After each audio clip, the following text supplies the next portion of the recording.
सभी का स्वागत है मेरे चैनल ऑनेस्टी एपिसोड के नए एपिसोड में। दोस्तों जैसा कि आज आज जो दिन है, ठीक है, अच्छा दिन है।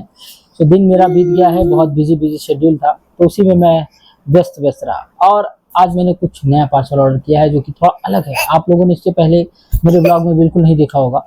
बहुत ही अलग पार्सल है क्योंकि मैंने ऑलरेडी ऑर्डर कर दिया हुआ है, ये डिलीवर्ड हो चुका है। सो ये है बॉक्स, आप देख सकते हैं। और इसको जो हमने ऑर्डर किया है, एक्चुअली ये थोड़ा अलग है, तो इसको ऑर्डर किया गया है हमने लेंसकार्ट से। अब आपको मैं इसके अंदर दिखाता हूँ कि क्या आपने नाम तो सुना होगा लेंसकार्ट, तो उसी के बेस पे आपको मैं खोल के दिखाता हूँ इसमें है क्या। तो चलिए शुरू करते हैं इसकी अनबॉक्सिंग। फिलहाल इसमें सीजर की आवश्यकता तो नहीं पड़ेगी क्योंकि नॉर्मल पेपर है, तो इसको मैं अपने हाथों से ही फाड़ देता हूँ। दोस्तों मेरे हाथ में बहुत शक्ति है, आप देख सकते हैं। ये मैंने इसको फाड़ दिया दोस्तों, और ये खुल गया बॉक्स। अब आप इसकी चारों तरफ से पैकिंग देख सकते हैं। बहुत हल्का सा वेट है इसका, जो कि आपको समझ में आ रहा होगा, हल्का सा। तो कैमरामैन थोड़ा पास आइए, अब आप इसको दिखाइए। सो मैं इसको सामने ही ओपन करूंगा, और जैसा कि इसके अंदर से ये मिला है दोस्तों, डब्बे को मैं इसीलिए किनारा कर दे रहा हूँ। और अगर आप इसको देखें ध्यान से तो ये आपको कुछ थोड़ा बहुत जाना पहचाना सा लगेगा। सो दोस्तों ये रहा प्रोडक्ट इसके अंदर का। ये बेसिकली है एक्वा कलर कैंडी पैक, जिसको आप कह सकते हैं ये है आई कांटेक्ट लेंस। ये पावर वाला नहीं है, ये एक तरीके का फैशन लेंस है जिसको आप अपने चेहरे पे, मतलब आंख में लगा सकते हैं। इसमें दो चीजें आपको मिलेंगी, ये है लेंस बॉक्स और ये है इसका लिक्विड बॉक्स, जिसके अंदर लेंस को रखा जाता है नॉर्मली। जैसे कि इसमें ऑलरेडी दो लेंस पड़े हुए हैं और इसके स्पेयर वाले कुछ इसमें भी हैं। तो चलिए अब इसको ओपन करते हैं। फिलहाल हल्का क्या ओपन करूं, मैं इसको आपको ओपन ही करके दिखाता हूं थोड़ी देर में।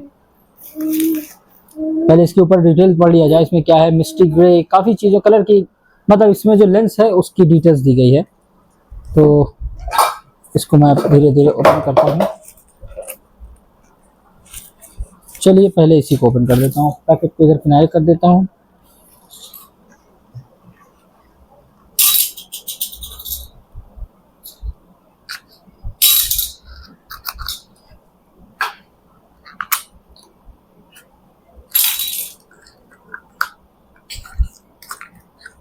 सो ये रहा दोस्तों दूसरा लेंस, एक और ये दो, टोटल इसमें 4 लेंसेज हैं, जिसमें स्लिप ऑन फैशन भी, मतलब काफ़ी चीज़ें लिखी हुई हैं। तो इसमें टोटल 4 लेंस है, तो आप इनको चारों का यूज़ कर सकते हैं।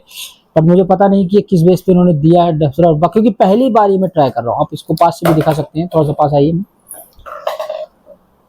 ये आप देखिए, तो स्पाइसी ग्रे करके इसका कलर है, और आंखों में ये थोड़ा अलग सा दिखेगा। मैं आपको पास से दिखा देता हूँ।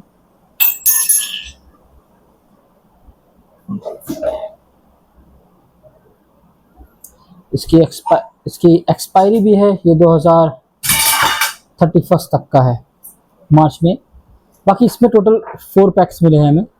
ये 2 अलग हैं, अब इनका क्या एग्जैक्ट यूज़ है ये मुझे भी नहीं पता। इसमें 2 लेंस एक्स्ट्रा है और 2 इसमें है। तो फिलहाल मैंने एक ओपन करके आपको दिखा दिया हुआ है। इसमें कोई दूसरा कलर आई गेस नहीं, दोनों सेम ही कलर आई गेस। हाँ, दोनों अलग कलर है गाइस। इसमें एक है मिस्टी ग्रे और इसमें है स्पाइसी ग्रे, तो मतलब थोड़ा सा अलग कलर मिलेगा। कलर का वेरिएंट आप देख सकते हैं, थोड़ा पास से ये दिखाइए आपको।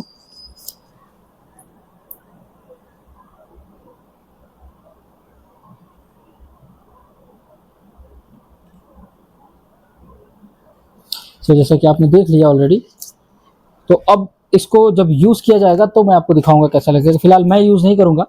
ये प्रोडक्ट परचेस किया गया है मेरी मेहरारू के लिए। सो दोस्तों जैसा कि अभी आपको मैंने दिखा दिया कि मैंने जो नया प्रोडक्ट परचेस किया है वो है एक कॉन्टैक्ट लेंस। इसका इस्तेमाल जनरली आँखों के लिए किया जाता है। आँखों में जैसे नॉर्मली आपने देखा होगा मूवीज़ में, पिक्चरों में, और नॉर्मली किसी भी फेस्टिवल्स में भी लोग अपनी आँखों में कॉन्टैक्ट लेंस लगाते हैं। तो मैंने वही परचेज़ किया है दोस्तों। मैं अपने लिए नहीं, बट अपनी वाइफ के लिए परचेज़ किया, उनको मन था लगाने का। सो 2 तरीके का इसमें कॉन्टैक्ट लेंस मिला है। सो दोनों का इस्तेमाल किया जाएगा, दोनों के कलर के शेड्स अलग हैं। बट हाँ, ये है कि कॉन्टैक्ट लेंस को इस्तेमाल करने के लिए आपको बहुत ही कॉशियस रहना पड़ेगा, बहुत ही प्रिकॉशंस के साथ आपको यूज़ करना होता है, क्योंकि बहुत सेफ्टी ज़रूरी है। आप अब क्योंकि आपको अपनी आँखों में लगाना है तो बहुत ज़्यादा केयर करने की ज़रूरत है। और जिस उसमें डायरेक्शंस होते हैं उसको पढ़ने के बाद ही आप फॉलो करें और लगाएँ। नॉर्मली मैं तो रिकमेंड नहीं करूँगा, क्योंकि मैंने इनको भी मना किया, लेकिन अब इनका मन है लगाने का तो थोड़ा-सा कोशिश कर ली जाएगी। ज़्यादा, क्योंकि इसको कंटिन्यू अगर आप ज़्यादा दिन तक लगाते हैं तो इससे आँखों पे भी दिक्कत होती है। कोई भी कॉन्टैक्ट लेंस हो तो, क्योंकि देखिए जो नेचुरल है आपकी आँखें उसको वैसे ही रहने दें, और जो ऊपर वाले ने बना के भेजा है उसमें कोई भी उँगली ना करें। सबसे बड़ी बात तो मैं यही बोलूँगा। फिलहाल कोई नहीं, सबको अपना-अपना शौक होता है, फिलहाल कोई नहीं। बाकी दोस्तों, जैसा कि आज इस एपिसोड को, मतलब मेरे जो इस ऑनेस्टली ईयर जो चल रहा है उसका ये दूसरा महीना है, जिसको आप कह सकते हैं सीज़न 2 में लर्निंग एंड ग्रोथ के साथ चीज़ों को शेयर किया जा रहा है। तो मैंने आपके साथ भी काफ़ी चीज़ें शेयर की हुई हैं अपने लाइफ से जुड़ी हुई, जिसमें से आज मैं एक नई चीज़ शेयर कर रहा हूँ। ये एक मेरा सेल्फ एक्सपीरियंस है जो कि मैं आपके साथ शेयर कर रहा हूँ, शायद आपको अच्छा लगे। बाकी मैं आपको बताना चाहूँगा कि देखिए, हमारे पास जब भी हम कोई काम करते हैं तो हमारे पास 2 ऑप्शन होते हैं। पहला, उसको करना, दूसरा नहीं करना। और अगर आप उस काम को करते हैं तो उसमें भी 2 ऑप्शंस आते हैं। पहला, अच्छे से करना, दूसरा बस फॉर्मेलिटी में करना। सो दोस्तों, मेरा सजेशन ये रहेगा कि जब भी आप कोई भी काम करें तो मन लगा के करें, ताकि उसका जो रिज़ल्ट है वो अच्छा मिले। एक्सपेक्टेशन नहीं रखना चाहिए एनी हाउ। मेरा कहना यही रहेगा कि आप देखिए, किसी भी काम को अगर आप करते हैं तो आपको उसके लिए प्रति कोई भी आशा नहीं रखनी होगी। अगर आप किसी कार्य को करने के बाद आप उससे कुछ अपेक्षा रखते हैं, कुछ आशा रखते हैं कि मेरे इसे इसके बदले मुझे ये मिलना चाहिए, तो जनरली मैं आपको बताऊँ ऐसा होगा नहीं। क्योंकि देखिए, एक्सपेक्टेशन हर्ट्स, यानी आशा से ही निराशा की उत्पत्ति होती है, सबसे बड़ी चीज़ ये होती है। तो मेरा सजेशन यही रहेगा, आप अपना कर्तव्य करते जाइए, बाकी फल की चिंता छोड़ दीजिए। क्योंकि श्रीमद् भगवत गीता में भी बताया गया है दोस्तों। गीता से याद आया कि गीता भी बहुत ज़रूरी चीज़ है दोस्तों, पढ़ना चाहिए। अगर आपने नहीं पढ़ा है तो बिल्कुल पढ़ें, क्योंकि गीता एक ऐसी चीज़ है, भगवत गीता में आपको पूरे जीवन का एक सारांश मिल जाएगा। यानी किसी भी परिस्थिति में, किसी भी कंडीशन में, कहीं पर भी आप फंसे हों या किसी भी मझधार में हों आप, जैसा कि आपको लगे कि अब मेरे पास इसका कोई भी जवाब नहीं है, तो बेशक आप श्रीमद् भगवत गीता उठाइए और उसको पढ़ लें। आपको आपके हर सवाल का जवाब उस गीता में मिल जाएगा। ये बहुत बड़ी चीज़ है। हालाँकि आज की जनरेशन के लोग इन सब चीज़ों को फॉलो नहीं करते हैं, बट एट द एंड आएँगे उसी पे ही। क्योंकि देखिए, जब हम किसी को कोई ज्ञान देते हैं तो लोगों को बड़ा लगता है, लोगों को लगता है कि नहीं बस ऐसे ही। और एट द एंड जब लास्ट में गड्ढे, जैसे इसका मैं आपको एक नॉर्मल एक्सपीरियंस बताता हूँ। जैसे मैंने आपको बताया, मैं आपको या आपने भी किसी को बताया कि भाई आगे गड्ढा है, तो जो ओवर स्मार्ट बनते हैं या जो सोचेंगे कि नहीं बहुत कुछ अच्छी बात है, तो वो नहीं मानेंगे, ऐसे ही तो वो आगे जाएंगे, गड्ढे में गिर जाएंगे, और गिर जाएंगे फिर कहेंगे अरे रे बात सही, अगले ने बोला था कि गड्ढा है, गिर जाएंगे। तो बात ये है कि जब तक आदमी जलता नहीं है तब तक उसको भरोसा नहीं होता है। इसी को कहते हैं ज़िंदगी दोस्तों। तो मेरा सजेशन ये रहेगा, किसी को ज्ञान देने की ज़रूरत नहीं है, सबको अपने हिसाब से सीखने दीजिए, गड्ढे में गिरने दीजिए, कोई दिक्कत नहीं है। जो सीखेगा, क्योंकि देखिए, जो मुझे पता है तो मैं आपके हिसाब से बताता हूँ। मैं तो सबसे बढ़िया यही बोलूँगा कि सेल्फ एक्सपीरियंस जो होता है उसके बाद ही आदमी को ज़्यादा अच्छी याददाश्त ताज़ा होती है। यानी जब आपको कोई चीज़ सिखाता है, टीचर सिखाता है, सपोज जैसे आप स्कूल में होंगे तो आपको मैथ टीचर पढ़ाते होंगे, उस वक्त आपको नहीं समझ में आएगा, ये गारंटी के साथ मैं कहता हूँ। उस वक्त बहुत कम ही लोगों को समझ में आता है। तो जिसको समझ में आ जाता है, आप उस वक्त अगर आ गया तो वेल एंड गुड, और कुछ लोग को तो समझ ही में नहीं आएगा। और जिसको समझ में आ गया, लेकिन अगर वो घर जाके उसने अपने आप को स्मार्ट समझा और छोड़ दिया तो वो भूल जाएगा दोस्तों, सबसे बड़ी बात।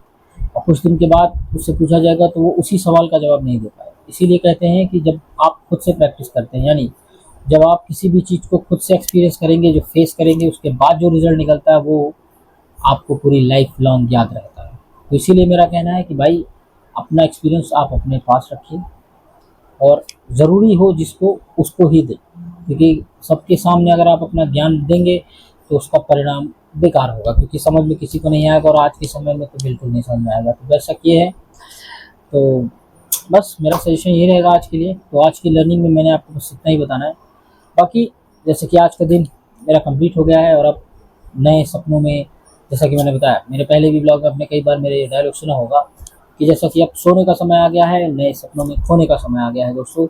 तो चलिए आज का इस ऑनेस्ट एपिसोड को, इस ऑनेस्ट स्टोरी के ऑनेस्ट एपिसोड को यहीं फिनिश करते हैं। मिलते हैं आपसे कल नए ऑनेस्ट स्टोरी के साथ। तब तक के लिए आप अपना ख्याल रखिए, मस्त रहिए और ज़िंदगी का मज़ा लीजिए दोस्तों। धन्यवाद।